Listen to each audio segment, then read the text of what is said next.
Pembukaan Lomba Pesta Paduan Suara Gerejani Katolik tingkat Provinsi NTT tahun 2018 diawali dengan perayaan misa yang dipimpin oleh Yang Mulia Uskup Agung Kupang, Monsinyur Petrus Turang PR, didampingi para imam konselebran.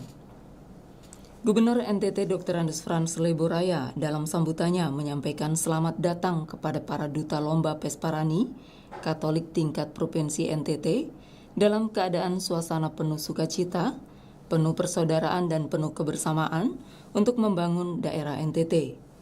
Gubernur NTT atas nama pemerintah NTT mengucapkan terima kasih kepada pemerintah pusat melalui Kementerian Agama Republik Indonesia yang telah membentuk lembaga pembinaan dan pengembangan Pesparani Katolik. Atas nama pemerintah juga saya menyampaikan terima kasih kepada Bapak Menteri Agama Republik Indonesia yang telah mengeluarkan atau menerbitkan keputusan membentuk lembaga Pesparani ini.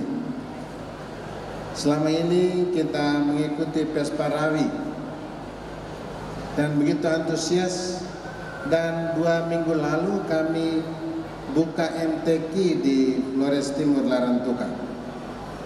Ini semuanya, kalau sekarang Menteri Agama menerbitkan peraturan menteri tentang lembaga ini, itu bukan mau ikut-ikutan dengan yang lain, sama sekali tidak.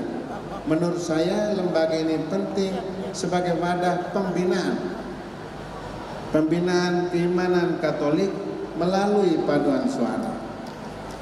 Jadi kita berterima kasih kepada Bapak Menteri Agama. Ya, itu di zaman Pak Dirjen ini. Dan harapan itu sudah lama. Dan saya dengar ketika itu saya minta beliau, Pak Dirjen perjuangkan supaya NTT jadi tuan rumah tingkat nasional. Waktu itu. Tapi ternyata terlambat karena Gubernur Maluku dan Bapak Uskup Ambon datang duluan ketemu Menteri Agama. Kita terlambat, tapi mudah-mudahan 2 tahun berikut kita jadi tuan rumah. Sorry, saya waktu itu bukan gubernur lagi. Ya, pesta paduan suara gereja, namanya pesta mesti bersukacita. Berlombalah dalam suasana sukacita. Tentu semua yang datang ingin menang, ingin meraih juara. Keinginan itu sah-sah saja, tetapi mesti tampil menarik, tampil indah, dan akhirnya harus indah. Akhirnya itu harus indah, finishnya itu harus indah. Memang ketika Ketua LP3KD melapor ke saya tentang pembentukan dan rencana kegiatan ini, saya bilang harus ada proses yang mesti simultan dari kabupaten. Jadi kabupaten mesti menyelenggarakan dulu, baru mengirim orang ke provinsi. Seleksi itu harus dilakukan sehingga di tingkat kabupaten mulai juga melakukan lomba antar paroki.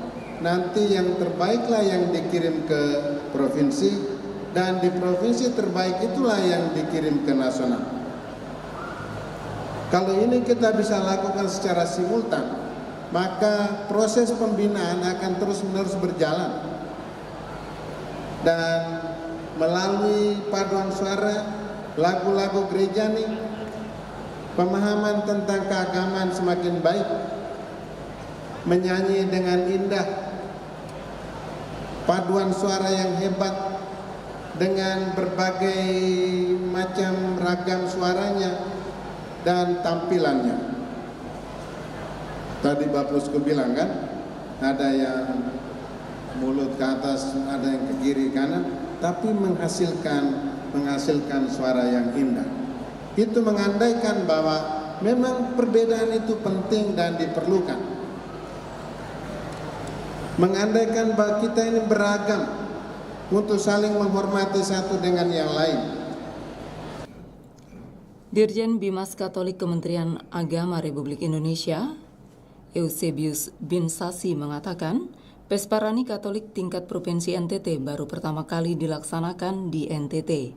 Untuk itu, mari kita tingkatkan iman umat agar semakin tumbuh dan berkembang ke depannya. Dirinya juga menyampaikan terima kasih kepada pemerintah daerah Provinsi NTT dan seluruh peserta yang telah mengambil bagian dalam kegiatan ini.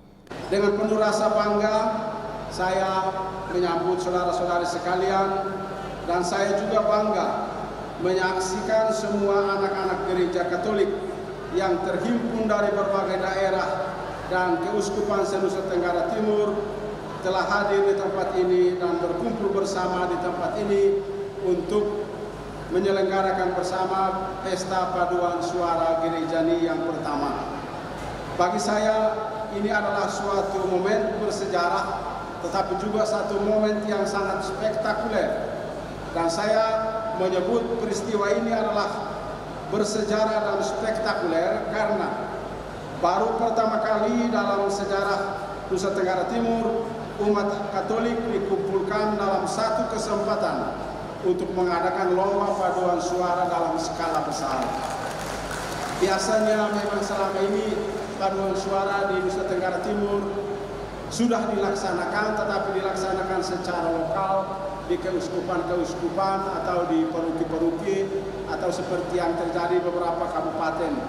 Sedangkan secara umum dalam skala besar di tingkat Provinsi Nusa Tenggara Timur baru kali ini kita laksanakan. Karena itu atas nama Menteri Agama saya menyampaikan selamat dan profisiat kepada Ketua LP3KM, kepada masyarakat Nusa Tenggara Timur, kepada pemerintah daerah Provinsi Nusa Tenggara Timur, pemerintah Kabupaten Kota Nusa Tenggara Timur yang telah bekerja sama secara baik bersama Gereja Katolik dan memungkinkan peristiwa ini atau kegiatan ini bisa terlaksana.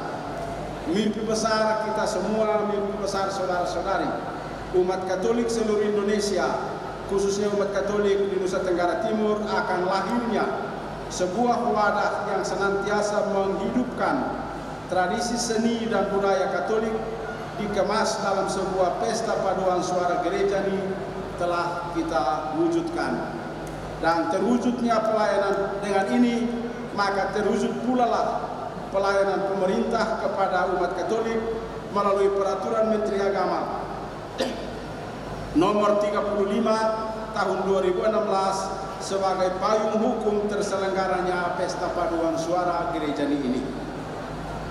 Momen ini juga memberi gambaran kepada kita bahwa betapa indahnya kerjasama dan solidaritas antar budaya, antar keuskupan, antar kabupaten kota, antar instansi baik pusat maupun daerah dalam satu nada dasar yang sama, yakni meningkatkan kualitas iman dan ketakwaan umat Katolik yang dicita-citakan untuk menjadi 100% Katolik dan 100% warga negara Indonesia yang Pancasilais.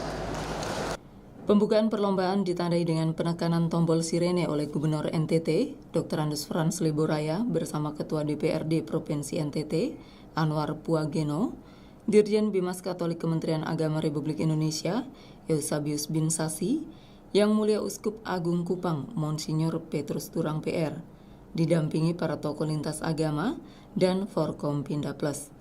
Tim Belu TV melaporkan.